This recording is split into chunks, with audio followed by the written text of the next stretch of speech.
In this session, you're going to learn about managed identities in Azure, a powerful tool that lets your apps authenticate to Azure services without the headache of managing secrets.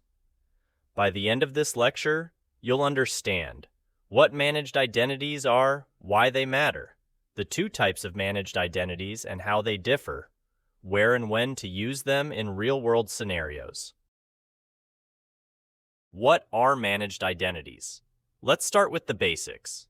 When your application or automation tool needs to talk to another Azure service, like Key Vault, Azure SQL, or Blob Storage, it needs to prove who it is.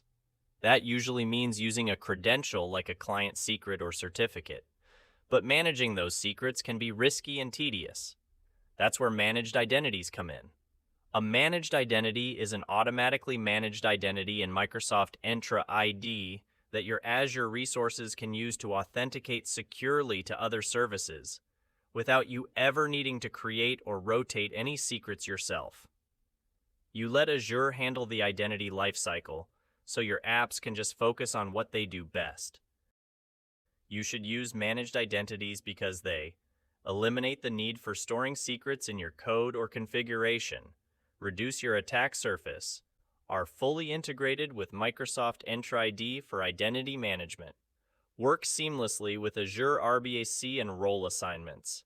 If you're aiming for secure, scalable, and maintainable architecture, this is a no-brainer. Azure provides you with two types of managed identities, and understanding the difference between them helps you choose the right one for your specific use case. Let's explore each type. When you use a system-assigned managed identity, Azure automatically creates an identity that's tightly bound to a single Azure resource, like a virtual machine, function app, or logic app. You simply enable this identity directly on the resource, and Azure takes care of the rest. It creates the identity in Microsoft Entra ID and links it to the resource. The best part? When you delete the resource, Azure deletes the identity too, so you don't have to worry about cleanup.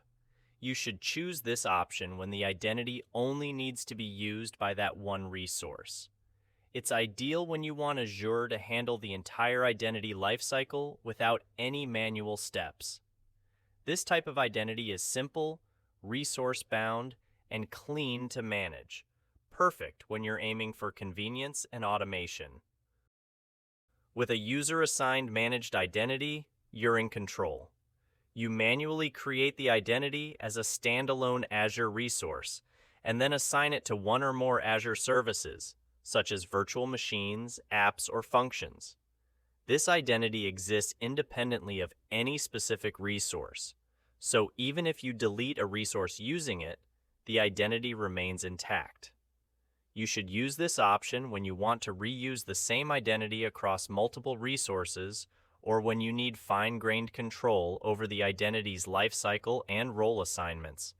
It's reusable, persistent, and better suited for shared access scenarios where central identity management is key. You can take advantage of managed identities across a wide range of Azure services. For example, when you're working with virtual machines, VMs, you can enable a managed identity so the VM can securely access other Azure resources without storing any credentials. If you're building serverless solutions with Azure functions, you can assign a managed identity to the function app. That way, it can call services like Key Vault or Azure Storage without needing secrets in your code. When hosting web applications in Azure App Service, you can enable a managed identity directly on your app to securely interact with databases or APIs without hard-coded credentials. For logic apps, managed identities are perfect for workflows that need to pull or push data securely, such as accessing secrets from Key Vault or sending data to a storage account. If you're deploying containerized workloads in Azure Kubernetes Service, AKS, you can assign managed identities to your pods using Azure AD Pod Identity, allowing your workloads to interact with Azure resources securely. Even Azure automation accounts can be assigned managed identities, so your runbooks and scripts can authenticate and perform tasks across Azure without manual credential management.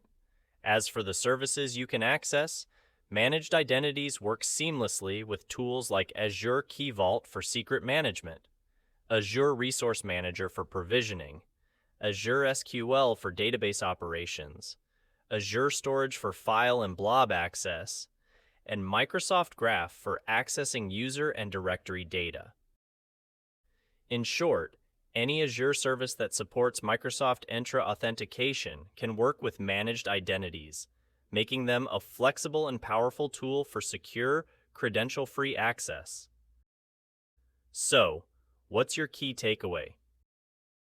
You can use Managed Identities across many Azure services like VMs, functions, app services, and AKS to securely access resources such as Key Vault, Azure SQL, and Microsoft Graph.